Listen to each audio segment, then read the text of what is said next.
নমস্কার বন্ধুরা, আমরা অনেকেই ব্যথা হলে ডাইক্লোফেনাক, আইবুপ্রোফেন বা অন্য কোনো ব্যথার ওষুধ খেয়ে নিই। কিন্তু অনেকেই ভয় পান এটা ভেবে যে এইসব ওষুধ খেলে নাকি কিডনি, হার্ট বা পেটের ভয়ানক ক্ষতি হয়। কিন্তু সত্যিটা কি জানেন? সঠিকভাবে খেলে এইসব ব্যথার ওষুধ সাধারণত কোনো ক্ষতি করে না, কিন্তু যথেচ্ছভাবে খেলে এই ওষুধ আপনার হার্ট, কিডনি এমনকি পেটের জন্য বিপজ্জনক হতে পারে। আজকে আমরা জানবো আমাদের শরীরে অ্যাকচুয়ালি কী কারণে ব্যথা হয় এবং বেশি ব্যথার ওষুধ খেলে কেন ক্ষতি হয়, আর কিভাবে ব্যথার ওষুধ খেলে আপনি নিজের শরীরকে সুস্থ রাখতে পারবেন। আপনারা হয়তো অনেকেই জানেন যে আমাদের শরীরে ব্যথা, ফোলাভাব বা জ্বরের মতো উপসর্গগুলোর পিছনে একটা কেমিক্যাল রয়েছে যার নাম প্রোস্টাগ্ল্যান্ডিন। তাই অনেকেরই মনে হতে পারে যে এই প্রোস্টাগ্ল্যান্ডিন বুঝি শরীরের জন্য ক্ষতিকর, কিন্তু আসলে ব্যাপারটা পুরোপুরি তা নয়। বাস্তবে এই প্রোস্টাগ্ল্যান্ডিন কেমিক্যালটি আমাদের শরীরে সবসময় উপস্থিত থেকে অনেক রকম গুরুত্বপূর্ণ কাজ করে। যেমন প্রোস্টাগ্ল্যান্ডিন আমাদের পেটে মিউকাস আর বাইকার্বনেটের স্তর তৈরি করে অ্যাসিড থেকে পেটের দেওয়ালকে বাঁচায়। এছাড়াও প্রোস্টাগ্ল্যান্ডিন কিডনির ভিতরে ব্লাড সার্কুলেশন ঠিক রাখে। কিডনির ফিল্টারকে সঠিকভাবে কাজ করার জন্য এই ব্লাড সার্কুলেশন হওয়াটা খুব জরুরি। শুধু তাই নয়, এর প্রোস্টাগ্ল্যান্ডিন আমাদের ব্লাড ভেসেলগুলোকে রিল্যাক্স বা নমনীয় রাখতে গুরুত্বপূর্ণ ভূমিকা পালন করে, যার কারণে হার্টের ব্লাড পাম্প করতে সুবিধা হয়। তাহলে প্রশ্ন হলো, প্রোস্টাগ্ল্যান্ডিন যদি শুধু ভালো কাজ করে তাহলে এর কারণে আমাদের শরীরে জ্বর, ব্যথা এসব হয় কেন? এর কারণটা আপনাদের খুব সহজ ভাষায় বুঝিয়ে বলছি। আমাদের শরীরে থাকা কক্স এনজাইম থেকে প্রোস্টাগ্ল্যান্ডিন তৈরি হয়। এই কক্স এনজাইম দুই ধরনের হয়, একটা কক্স 1 আর একটা কক্স 2।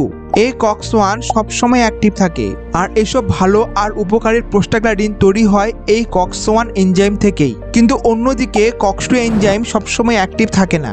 আঘাত লাগলে বা অন্য কোনো ক্ষতিকারক জার্ম শরীরে প্রবেশ করার জন্য ইনফ্লামেশন হলে তবেই কক্স 2 এনজাইম অ্যাক্টিভ হয় আর তৈরি করে ক্ষতিকর প্রোস্টাগ্ল্যান্ডিন, যার কারণে ব্যথা, ফোলাভাব আর জ্বর এসব হয়। কিন্তু আপনি যখন আইবুপ্রোফেন বা ডাইক্লোফেনাকের মতো ব্যথার ওষুধ খান, তখন এই ওষুধগুলো পুরো কক্স এনজাইমকে ব্লক করে দেয়, অর্থাৎ কক্স 1 এবং কক্স 2 দুটোই ব্লক হয়ে যায়, যার কারণে ভালো বা খারাপ কোনো প্রোস্টাগ্ল্যান্ডিনই ঠিকমতো তৈরি হয় না। তাতে ব্যথা কমে ঠিকই, কিন্তু ভালো প্রোস্টাগ্ল্যান্ডিন না থাকার জন্য শরীরের ক্ষতি হতে থাকে। যেমন আমি এর আগেই বলেছি যে ভালো প্রোস্টাগ্ল্যান্ডিন আমাদের পেটে মিউকাস আর বাইকার্বনেটের স্তর তৈরি করে অ্যাসিড থেকে পেটের দেওয়ালকে বাঁচায়, কিন্তু ব্যথার ওষুধ এই প্রাকৃতিক রক্ষা কবচটাকে বন্ধ করে দেয়।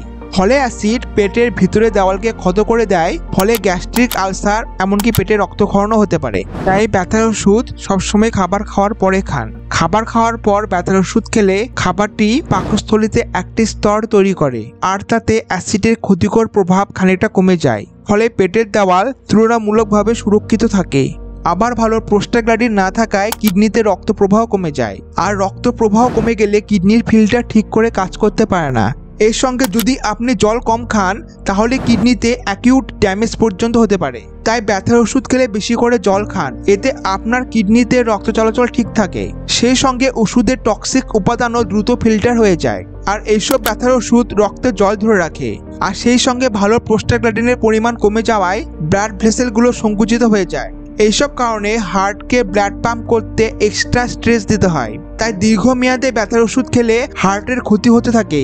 এমনকি যাদের আগে থেকে হার্টের সমস্যা আছে তারা যদি বেশি ব্যথার ওষুধ খায় তাহলে হার্ট অ্যাটাক পর্যন্ত হতে পারে। তাই প্রয়োজনে ব্যথার ওষুধ খেতে পারেন, কিন্তু খালি পেটে নয়, জল কম খেয়ে নয়, আর বেশি দিন নয়। আর যদি আপনাকে বেশি দিন ধরে ব্যথার ওষুধ খেতে হয় তাহলে অবশ্যই ডাক্তার দেখিয়ে নিন। ভিডিওটি যদি ভালো লেগে থাকে তাহলে লাইক, শেয়ার ও সাবস্ক্রাইব করুন।